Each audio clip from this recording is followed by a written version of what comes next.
से पूछ के तो एसपी साहब भी काम करते हैं, आपका क्या हैसियत है?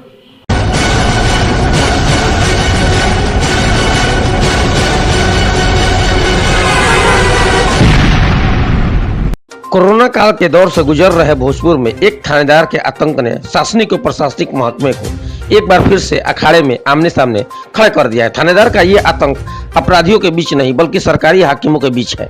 थानेदार पर लगे आरोपों से लगता है कि वो थानेदार नहीं बल्कि उस इलाके का रंगदार हो जो जब चाहे अधिकारियों की फजीहत कर दे। ऐसा नहीं है कि थानेदार के आतंक से यहाँ शासनिक और प्रशासक में पहली बार आमने सामने आया हो।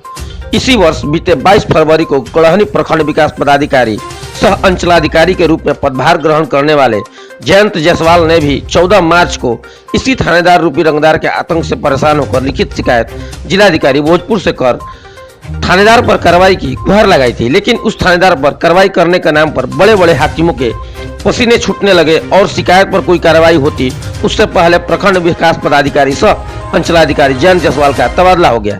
इसे अब इत्तेफाक समझे या थानेदार की पहुंच। जी हां, एक बार फिर से थानेदार पर अंचल कार्यालय में जाकर अंचल कर्मियों से अभद्र व्यवहार करने का आरोप लगा है। दरअसल ये ताजा मामला जिले के गढ़हनी थाने में तैनात थानेदार और सीओ ऑफिस के नाजिर के बीच का है, जिसको लेकर एक लिखित शिकायत अंचल के नाजिर सचिन कुमार और कार्यालय प्रचारी उदय शंकर कुमार द्वारा वरीय अधिकारियों से की है। शिकायत में कहा गया है कि जब कार्यालय में वे लोग क्वारंटीन सेंटर के लिए किट तैयार कर रहे थे, उसी दौरान गढ़हनी थाना अध्यक्ष साजिद हुसैन अपने चौकीदार पंकज के साथ पहुंचे और गाड़ी में तेल लेने की पर्ची की मांग करने लगे। जब कर्मियों ने कहा कि सीओ साहब अभी नहीं है, इतना सुनते ही थानेदार गुस्से में आग बबूला हो गए और गाली देने लगे।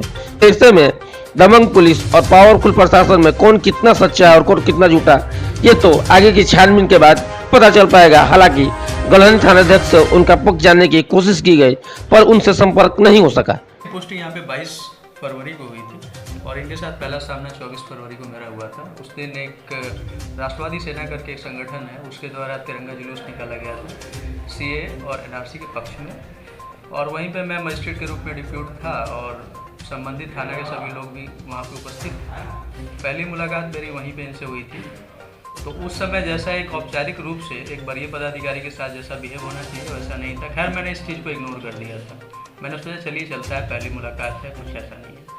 फिर से इसके बाद से आगे चल के एक दिन क्या होता है कि नल जल योजना में एक जगह तोड़फोड़ की शिकायत मिलती है। हमारे यहाँ ही है एक दुबौली करके गाँव है।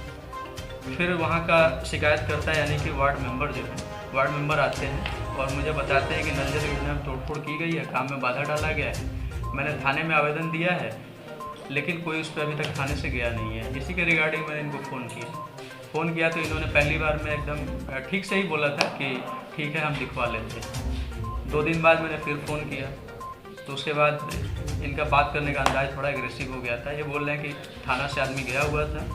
मैंने बोला कि शिकायतकर्ता बता रहे हैं कि नहीं, थाने से कोई व्यक्ति नहीं गया है।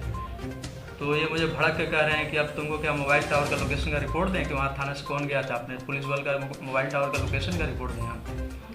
तो मैंने बोला मैं लोकेशन की रिपोर्ट की बात नहीं कर रहा हूँ, मैं ये कह रहा हूँ कि शिकायतकर्ता सामने बैठे हुए हैं, उनके द्वारा बताया जा रहा है कि अभी तक वहाँ कुछ हुआ नहीं है। खैर, ये बात भी उस दिन बीत गई। फिर से 2 दिन के बाद से फिर शिकायतकर्ता मेरे सामने आते हैं और बताते हैं कि अभी तक कुछ नहीं हुआ। उस दिन मैंने फिर फ़ोन किया इनको, फ़ोन करके मैंने बोला कि आपके यहाँ से कोई नहीं गया है।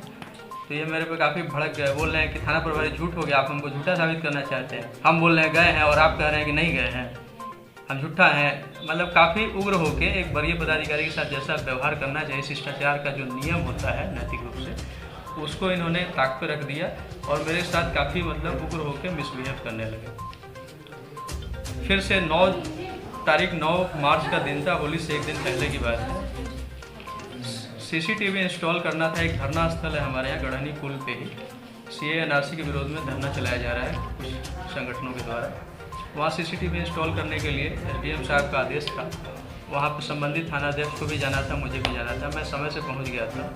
आधे घंटे तक लगभग वहाँ कोई आया नहीं था। आधे घंटे बाद थाने से कुछ लोग आए, ये भी काफ़ी विलम्ब से आए और वहाँ पे एक स्थानीय व्यक्ति से ये विमर्श करने लगे कि कैमरा कहाँ लगाना है, यहाँ ठीक रहेगा, वहाँ ठीक रहेगा।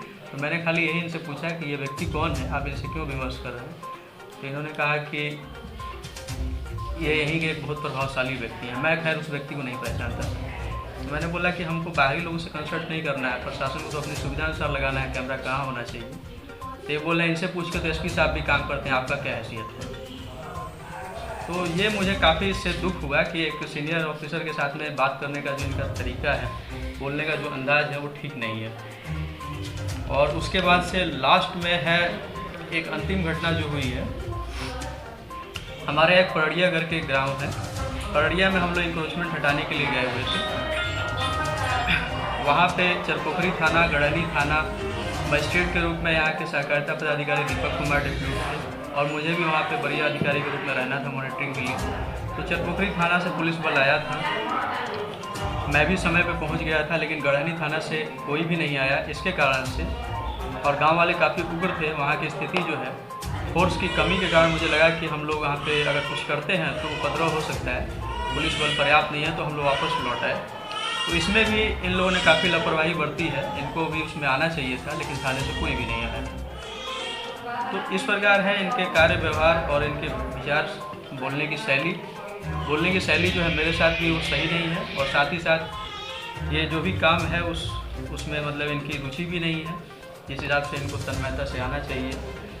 वो हाईकोर्ट का आदेश था इंक्रोचमेंट हटाने का, और हाईकोर्ट का आदेश होने के बावजूद भी थाने से लोग नहीं आते। नहीं, बिल्कुल नहीं। मुझे तो एकदम ऐसा लगता है कि जब मेरे साथ इस प्रकार का व्यवहार होता है तो आमजन के साथ में तो व्यवहार कतई उचित नहीं होगा। ये तो एक कोई भी सामान्य विवेक का एक सामान्य इंसान भी समझ सकता है कि एक सीनियर अधिकारी के साथ में अगर इस प्रकार का कोई भी व्यक्ति, चाहे कोई भी सरकारी कर्मी हो, पुलिसकर्मी हो या कोई सिविल कर्मी हो, इस टाइप का व्यवहार करता है सीनियर के साथ में, वरीय पदाधिकारी के साथ में, प्रोटोकॉल होता है, एक अनुशासन होता है। सर, इसकी सूचना आपने एसपी और डीएम साहब को भी दी? हाँ, इसकी सूचना मैंने दिया हुआ है। मैंने सुना था कि आपने एसपी और डीएम हाँ, इसकी सूचना मैंने दिया हुआ है, अपने वरीय पदाधिकारी को इस सब मामले से अवगत करा दिया है। वहाँ से मुझे आश्वासन भी मिला है कि इस पर उचित कार्रवाई की जाएगी, संज्ञान लिया जाएगा, ऐसा मुझे आश्वासन भी मिला है। और सर, जैसे कि अभी आप किस तरह की कार्रवाई की मांग करते हैं?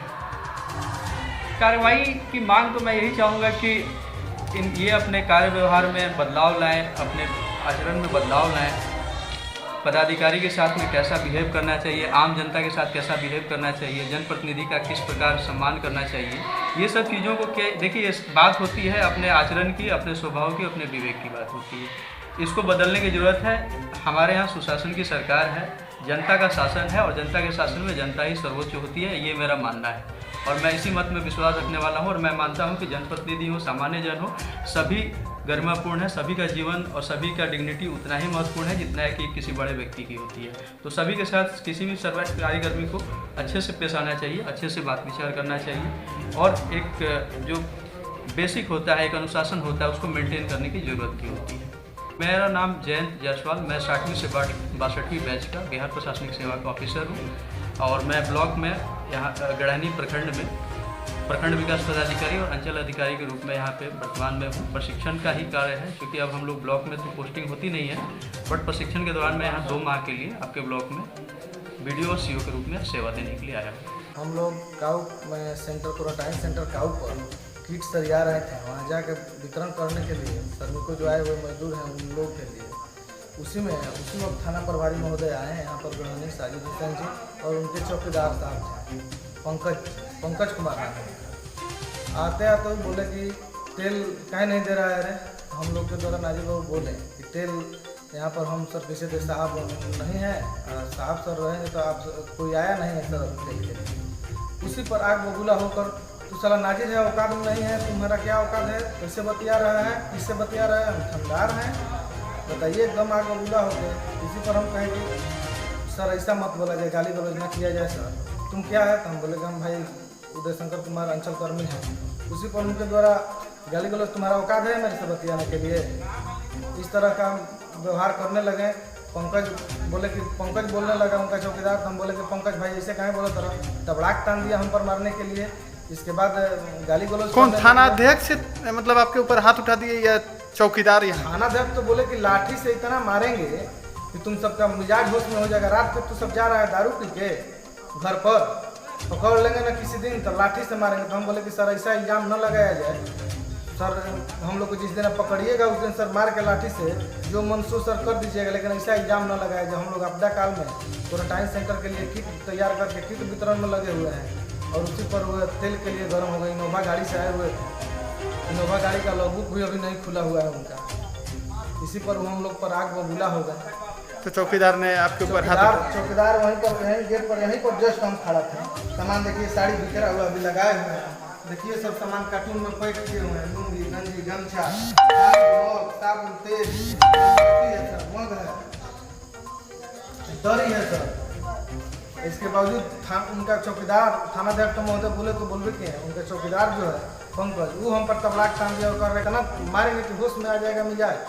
तो अब आप लोग क्या चाहते हैं? अब हम लोग काम से बंद करेंगे और हम लोग अपने पदाधिकारी को, जो सीओ साहब हैं, नोडल पदाधिकारी साहब हैं, या जिला में हम लोग का डीएम साहब हैं, एसपी साहब हैं, एडीएम साहब हैं, तो उन लोगों से हम लोग बता रहे हैं, हम लोग लिखित उन लोग को दे रहे हैं। कितने बजे की घटना हुई है ये? सब कितने बजे? घटना आपको हुई है लगभग, घटना हुई है आपको लगभग आधा एक घंटा पहले, एक घंटा मुश्किल से पहले।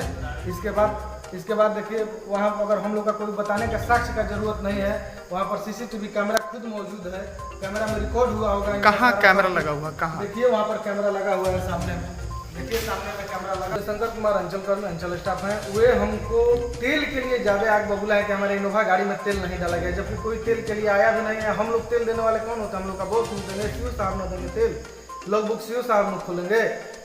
लेकिन गाली गलौज इतना हम लोग बेइज्जत किए हैं, हम लोग ये बेइज्जत अब बर्दाश्त कर। हमने सुना है कि इसकी सूचना आपने एसपी साहब को दी, तो एसपी साहब ने आपसे क्या कहा? एसपी साहब से हमारे नाजिर बाबू बतियाए हैं, तो बोले कि अपना सीओ साहब को बोलिए आप बात करने के लिए, आप डायरेक्ट फोन मत। थाना प्रभारी का आए थे वो अपना के लिए, तेल के लिए, डीजल के लिए। हमने बोला कि मेरे अंचल अधिकारी नहीं, डीएम साहब के यहाँ गए, नगर पंचायत गढ़ाने के लिए कोई काम से गए हैं, वो आएंगे तो कल तेल दिया।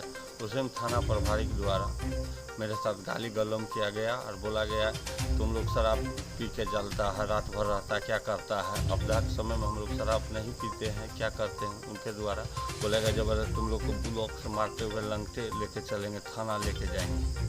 उसके बाद हम बोलने पर सर ऐसे काहे बोलते? उसके बाद उनका एक चौकीदार था पंकज, गाली गलौज मेरे साथ किया, बोला तुमको भी मारेंगे साला नाजिर। चौकीदार होकर गाली गलौज, थाना प्रभारी कुछ बोले तो बोले, उनका चौकीदार भी गाली गलौज की। बोले थाना प्रभारी का जानता है पावर कितना होता है, किससे तुम बात कर रहे हो? अपना परिचय बता दीजिए। हम अंचल कार्यालय गढ़ानी में नजारत अंचल नाजिर थे। कौन कौन मौके पर मौजूद वहाँ थे? पे थे उदय जी थे, मेरे स्टाफ हैं, वो थे, हम थे, एक कन्हैया ड्राइवर है, वो है साथ, वो देखा गवाह है, वो भी देखा है कि थाना प्रभारी को उनके द्वारा गाली गलौज किया गया है। जी धन्यवाद। इस समय हमें सूचना दी गई कर्मचारियों द्वारा। उस समय हम एसडीओ साहब के गोपनीय शाखा में कुछ विशेष काम से पेपर तैयारी कर रहे थे और उसके आलोक में हमको अपना जो मुख्य नाजिर साहब सचिन बाबू हमको बोले इसके संबंध में कि मेरे साथ में गाली गलौज किया गया। कुछ देर के बाद में थाना प्रभारी गढ़ानी द्वारा हमसे बातचीत की गई। इसके बाद में थाना प्रभारी से हम बातचीत किए। बातचीत के क्रम में वो भी अंचल कर्मचारियों के विरुद्ध में कुछ आरोप लगाए, तो हम थाना प्रभारी को बोले कि कल 1/6/20 को आप 11 बजे अंचल कार्यालय में आकर के दोनों हमारे जो अंचल कर्मी है वो और अब थाना के जो भी बड़ा बाबू और स्टाफ हैं आकर के यहाँ आपको हमारे नज़दीक में बयान दी। इसके विरुद्ध में पुनः हम शाम में ठीक 7:30 बजे थाना प्रभारी के थाना में हम गए, लेकिन थाना प्रभारी हमको नहीं मिले। इसके बाद में हम अंचल कार्यालय आए और अपना कर्मी से कुछ बातचीत पूछे। वो लोग बहुत आक्रोशित थे और वो लोग बोल रहे थे कि आज से हम ये महामारी वाला काम नहीं करेंगे। इसके लिए फिर हम सुबह में थाना प्रभारी को मोबाइल से ये कहे कि आप भैया ठीक 11 बजे आइए और अंचल कर्मी को रख करके आपस में हम दोनों से बयान लेंगे और उसके विरुद्ध जो गलत होंगे उनके विरुद्ध हम कार्रवाई करेंगे और उच्चाधिकारी को लिखेंगे। लेकिन थाना प्रभारी ग्रहणी को 5 बार मेरे द्वारा सरकारी मोबाइल से फोन किया गया, लेकिन अभी तक कोई जवाब नहीं दे रहे हैं। मतलब आपने उस समय से 5 बार कॉल किया और थाना अध्यक्ष गढ़ानी थाना अध्यक्ष द्वारा अभी तक कोई जवाब नहीं दे रहा है कि हम आएंगे और न आएंगे। तो सर आपके कर्मचारियों के साथ में जो अभद्रता हुई है क्या उस पर कार्रवाई होगी? हाँ होगी। हम यदि वो नहीं आ रहे हैं, हम यदि उनसे बयान नहीं लेंगे तो हम अपने कर्मी के पक्ष में रहेंगे, हम रहेंगे कर्मी के पक्ष में। नहीं थाना प्रभारी आवे और हमारे पास कहे तो उनका भी हम सुनेंगे बयान और कर्मी का भी बयान सुनते हुए हम निष्पक्ष भाव से कार्रवाई करेंगे। एक बार अपना परिचय दे दीजिए सर। अंचल अधिकारी ग्रहणी। अपना नाम बता दीजिए sir. Udaykant Chaudhary. Subscribe to our channel by clicking the subscribe button. Click the bell button and enjoy the latest uploads from our channel.